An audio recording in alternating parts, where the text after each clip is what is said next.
നിങ്ങൾ ഡയറ്റൊക്കെ നോക്കണം കേട്ടാ. വയറൊക്കെ ചാടി മത്തങ്ങ പോലെ ആയി. അടുത്ത അലഞ്ചോസ് ആവൂ. അതാര്? ഒരു മനുഷ്യൻ അങ്ങനെ കളിയാക്കല്ലേ നിങ്ങൾ? ആര്? അലഞ്ചോസിന്റെ ആരാണ് ഈ പറയണ? അതിന്റെ 10 തൊലിക്കെട്ടി. എടാ ഞാനും കുറെ പേരെ കളിയാക്കിയതാ. അവൻ പറയട്ടെ എന്നല്ലേ? അങ്ങനെയല്ല ആശാനെ, നിങ്ങൾ ഒരാൾ പോലെയാണ് ബാക്കിയുള്ളവര്. ഈ ബിഹേവിയർ ആണടാ, എന്റെ ബിഹേവിയർ ഇങ്ങനെയാടാ. എടാ വയറും ചാടി മത്തങ്ങ പോലെ ഇരിക്കണം എന്നല്ലേ പറഞ്ഞ? ഇത് ഫാക്ടാടാ. എടാ ഞാൻ അങ്ങനെ പറഞ്ഞുകൊണ്ട് ഡയറ്റും നോക്കി വർക്കൗട്ടും ചെയ്ത് ഫിറ്റ് ആർക്കാ എന്റെ ഗുണം? അപമാനം ഒരാളെ എന്തുമാത്രം അഫക്റ്റ് ചെയ്യുമെന്നറിയോ? അത് അയാൾക്ക് താങ്ങാൻ പറ്റിയില്ലെങ്കിലാ വോട്ടിൽ വെക്കണം. അങ്ങനെ ഓരോന്ന് പറയുന്ന ഓരോരുത്തരുടെ മര്യാദ.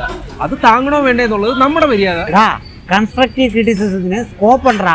ബോഡിയെ കളിയാക്കി അത് നിനക്ക് ബോഡി ഷേമിങ്. നീ എത്ര തവണ എനിക്ക് ജോലി ഇല്ലാന്ന് പറഞ്ഞ് കളിയാക്കിയിട്ടുണ്ട്. അതപ്പോ ജോലി ഷേമിങ് അല്ലേ? നിന്റെ പേരിൽ ഞാൻ കൊണ്ട് കൊടുക്കട്ടോ ഒരു കേസ്? ഇല്ല, കൊടുത്താൽ ഞാൻ പെടും.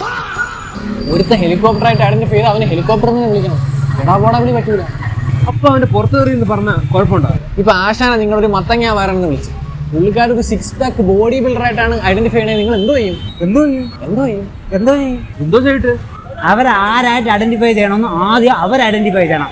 അത് കഴിഞ്ഞ് അവർ നമ്മളോട് പറയാം അവരെ എന്തായിട്ട് ഐഡന്റിഫൈ ചെയ്യണമെന്ന്. അത് കഴിഞ്ഞ് മാത്രമേ നമ്മൾ അവരെ ഐഡന്റിഫൈ ചെയ്യാൻ പാടുള്ളൂ. You identify it.